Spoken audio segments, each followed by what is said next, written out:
તો મિત્રો તમે મામા તરીકે ઓળખાતા છે બાપાના દર્શને દર પૂનમે આવે છે ને મને કીધું કે હું તો મહિનામાં 3 થી 4 વાર આવું છું. તો આજે એને સાથે મુલાકાત કરીએ ને કહીએ કે કેટલા ટાઈમથી તે બાપાના દર્શન કરવા માટે આવે છે.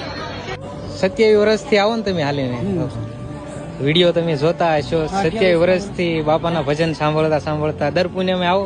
દર પૂનમે આવે છે. મહિનામાં 5 વખત પણ હોય. હા હા 4-5 વખત 3 વખત હોય. હા 2 વખત હોય. 1 વખત તો પૂનમ હોય. તો સૌ બાપા સીતારામ એકદમ લખી દેજો.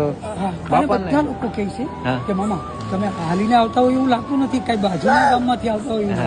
શું કે બાજુના ગામમાંથી એવી રીતના કહે છે કે કઈ અહીંયા નજીકમાં રહે છે કે બાજુના કરમદિયાથી આવે છે, ક્યાંથી આવે છે કઈ ખ્યાલ નથી. એટલા બધા દોડતા આવે છે. ના તમારા વિડીયો જોઈ ભાવથી નિહાળી છે અને બાપા પ્રત્યે તમારો પ્રેમ ભાવ પણ એટલો છે.